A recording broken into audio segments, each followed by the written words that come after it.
విద్యార్థుల బంగారు భవిష్యత్తుకు బాటలు వేయాల్సిన మంత్రులు ఇంకిత జ్ఞానం లేకుండా ప్రవర్తిస్తున్నారు. చదువుల మౌడిలో బహిరంగ సభలు పెట్టి విద్యార్థులను చదువుకోకుండా డిస్టర్బ్ చేస్తున్నారు.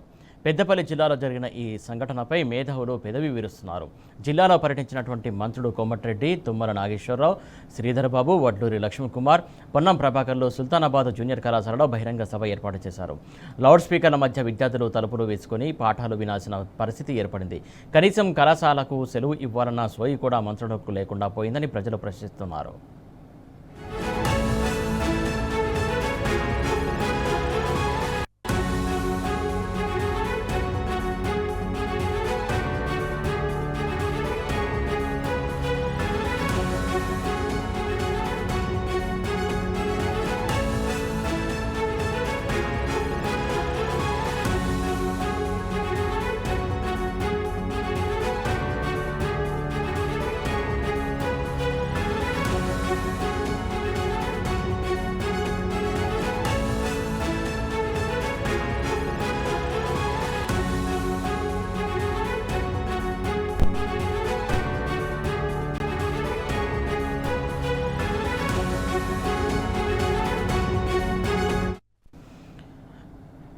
రైట్, మనం బ్రేకింగ్ న్యూస్ చూస్తున్నాం. ఏదైతే పెద్దపల్లి జిల్లాలో భారీ బహిరంగ సభ ఏర్పాటు చేశారు. ప్రధానంగా పక్కనే కళాశాల ఉంది. కళాశాలకు సంబంధించి డిస్టర్బెన్స్ ఏర్పడినా కూడా వారి ఇష్టానుసారంగా వాళ్ళ స్పీచ్ మాత్రం వాళ్ళ కొనసాగించినటువంటి సిచ్యువేషన్ కూడా కనబడుతుంది. దానికి సంబంధించి పూర్తి అప్డేట్స్ మా కరెస్పాండెంట్ రమేష్ అందించడానికి సిద్ధంగా ఉన్నాడు.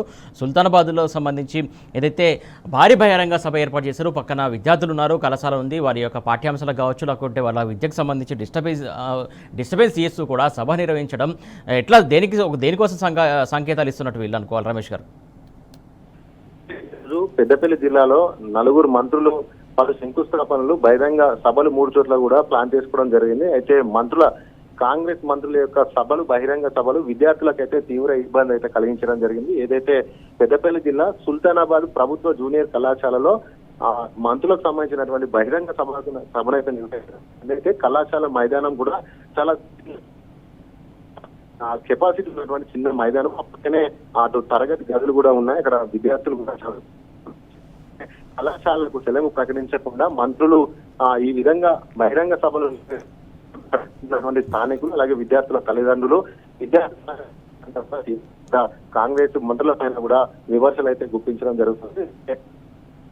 అనుమతి లేకుండా, ఎందుకంటే అదొక బంగారు భవిష్యత్ ఒక కళాశాలలో విద్యార్థులు ఉంటారు. విద్యార్థులు కూడా తరగతి గదిలోనే కానీ ఇవేవి కూడా కాంగ్రెస్ మంత్రులకైతే కనిపించడం లేదు. కేవలం ప్రజలకు చూపించడానికి ఒక బహిరంగ సభనైతే నిర్వహించడం కూడా పూర్తి స్థాయిలో కూడా విమర్శలు అయితే వ్యక్తమవుతుంది. మొత్తంగా సుల్తానాబాద్ పట్టణ కేంద్రంలో ఉన్నటువంటి జూనియర్ ప్రభుత్వ పాఠశాలలో చాలా మంది విద్యార్థులు ఉంటారు. వారికి ఎలాంటి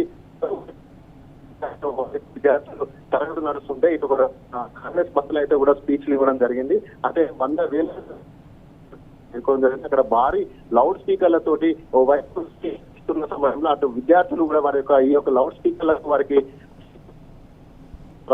విద్యార్థులు కూడా అసలు ఉపాధ్యాయులు కూడా తలుపులు వేసుకొని మరి కూడా విద్యార్థులకు ఆట కూడా స్పష్టంగా చూడవచ్చు. అసలు ఏ విధంగా ఒక కళాశాల రమేష్, పక్క గ్రౌండ్ ఉంది, పక్కనే విద్యార్థులు ఉన్నారు. ప్రధానంగా అధ్యాపకులు కూడా ఆలోచించలేదా? ఒక పక్కన ప్రసంగాలు కొనసాగుతూ ఉంటాయి, విద్యార్థులకు ఎలా పాఠాలు చెప్తాము, ఏంటి డిస్టర్బెన్స్ ఉంటుందా ఉండదా అని అధ్యాపకులు కూడా ఎందుకు ఆలోచించలేకపోయారు? అసలు స్పష్టంగా మనకు ఏం కనిపిస్తుంది అంటే కాంగ్రెస్ సంబంధించినటువంటి మంత్రుల యొక్క వైఖరి, వారికి అసలు ప్రజల పైన అలాగే విద్యార్థుల పైన ఎటువంటి ప్రేమ ఉందనేది మనకి యొక్క సంఘటనతో స్పష్టంగా కనిపిస్తుంది. ఎందుకంటే ప్రిన్సిపాల్ ని కూడా మనం అడిగాము, ప్రిన్సిపాల్ తోటి కూడా మాట్లాడిన సందర్భం అతను కూడా మాకు ఎలాంటి మీరేమైనా అనుమతులు ఇచ్చారు, అసలు సెలవులు లేనప్పుడు ఏ విధంగా బహిరంగ సభకు మీరు అనుమతులు ఇచ్చారు, మీకు దీనిపైన ఏమైనా ప్రెషర్ ఉందా, ఏ విధంగా అనుమతులు ఇచ్చారు, రాతపూర్వకంగా ఇచ్చారని కూడా ప్రిన్సిపల్ కూడా అడగడం జరిగింది. ఆయన కూడా మాట్లాడుతూ కూడా ఎమ్మెల్యే విజయ రమణారావు గారు ఫోన్ చేసి అడగడం జరిగింది. ఓకే అని చెప్పడం జరిగిందంటూ కూడా ఆయన కూడా కంగారుగా భయపడుతూ కూడా చెప్పడం జరిగింది. అంటే కాంగ్రెస్ మంత్రులు, ఎమ్మెల్యేలు ఏ విధంగా అధికారులను భయపెట్టిస్తున్నారనే ఒక సంఘటన కూడా మనం ఇది ఒక ఉదాహరణ కూడా చెప్పచ్చు. ఎందుకంటే ఇలా జరుగుతాయి, కానీ అది ఎప్పుడు కేవలం ఉన్నటువంటి మాత్రమే బహిరంగ సభలకు ఇలాంటి మైదానాలు వాడుకుంటారు. కానీ ఇలాంటి తెలివి లేకుండా ఈ రోజు విద్యార్థుల వైపు చదువుతుంటే తలుపులు వేసుకొని విద్యార్థులకు పాఠాలు చెప్తా ఉంటే ఇటు స్పీకర్లు మధ్యలో తరగతి గదిలో విద్యార్థులు పాఠాలు వింటూ ఇటు సభించడం అనేది కాంగ్రెస్ మంత్రులకు అసలు ఏ విధంగా సభ ఎక్కడ పెట్టారు, వచ్చేటువంటి అతిథులుగా వచ్చేటువంటి మంత్రులు కూడా కనీసం సభ ఎక్కడ జరుగుతుంది ఆరాధీయకపోవడం స్థానిక, అలాగే మంత్రుల పైన కూడా పెద్ద ఎత్తున విమర్శలు అయితే కనిపిస్తున్నారు. ముఖ్యంగా కాంగ్రెస్ అంటేనే ఆ ప్రజలకు సంబంధించిన ప్రజల